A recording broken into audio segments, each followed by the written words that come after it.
ألم تر أن الله يسجد له من في السماوات ومن في الأرض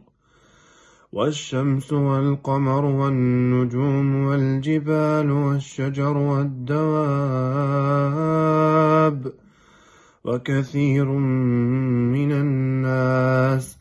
وكثير حق عليه العذاب